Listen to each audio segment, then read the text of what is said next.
Now I am going to speak on this topic, namely society in the grip of the mobile phone and the idiot box, that is the television set. The advent of the mobile phone and also the smartphones has brought about a sea change in society.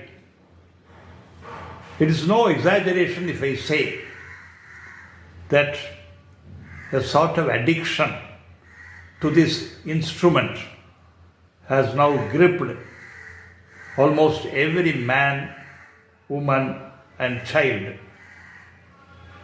As the days roll on, the situation is becoming more and more scary.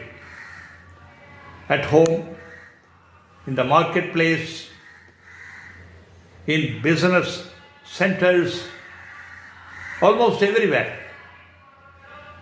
one finds people with mobile phones glued to the ear and talking continuously, oblivious of the circumstances and environment. Young people are the worst offenders. Their conversation is mostly centering around trivial matters. Again, traveling is not a constraint. The freewheeling conversation or talk is usually accompanied by wild gesticulations. What is most alarming is the use of the mobile while driving a 2 or 3-wheeler or a car.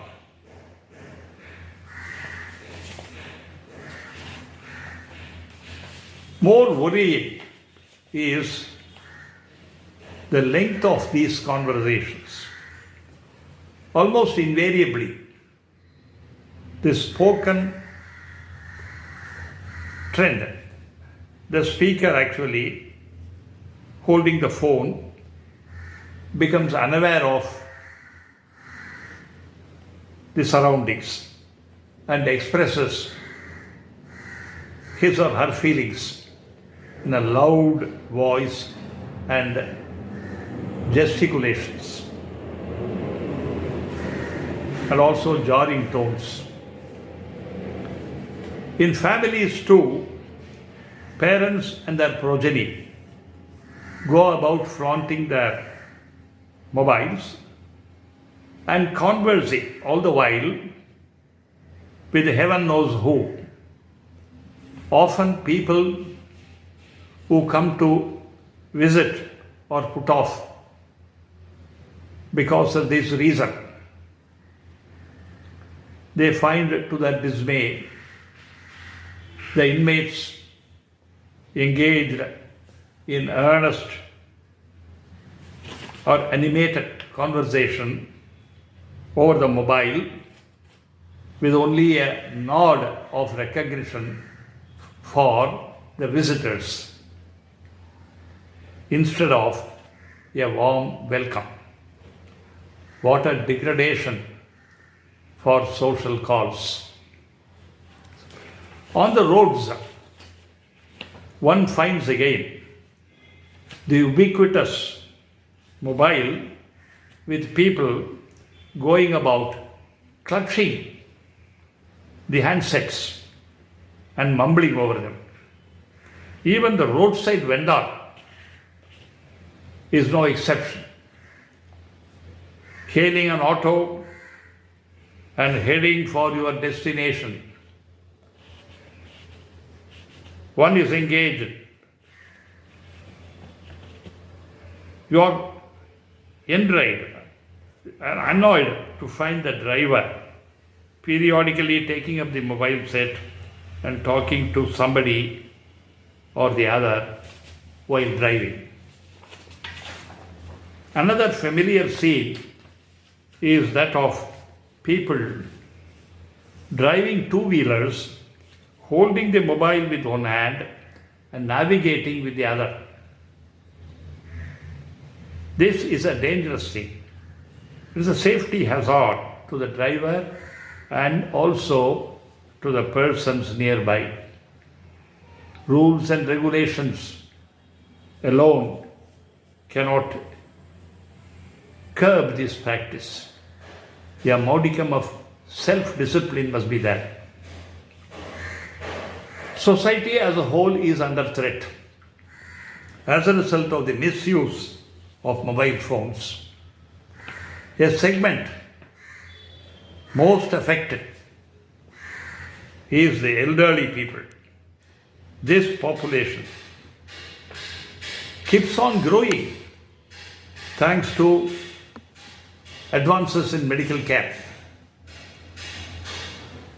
On account of advancing years, they are at a handicap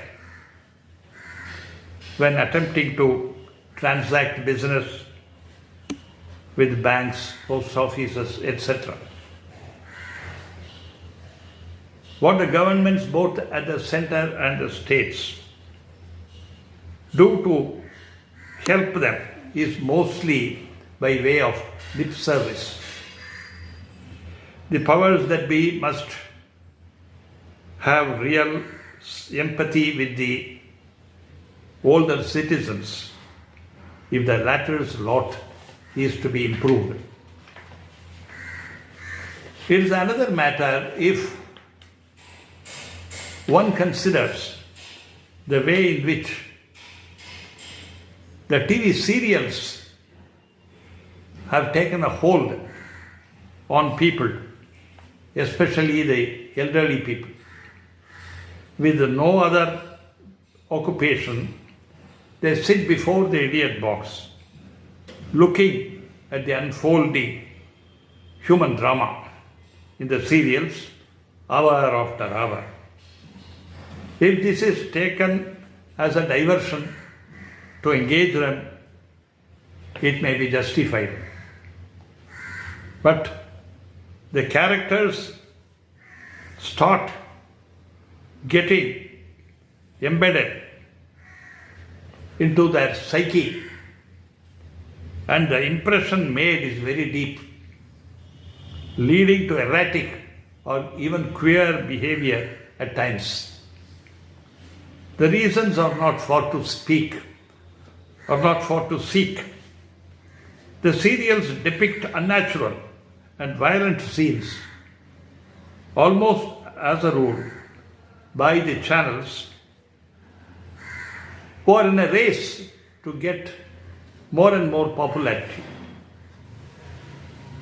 The children and the youth who happen to view the clips are also affected, posing a grave threat to law and order and peace and security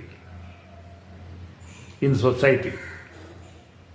It is high time a sort of censorship was imposed, since voluntary regulation is almost impossible.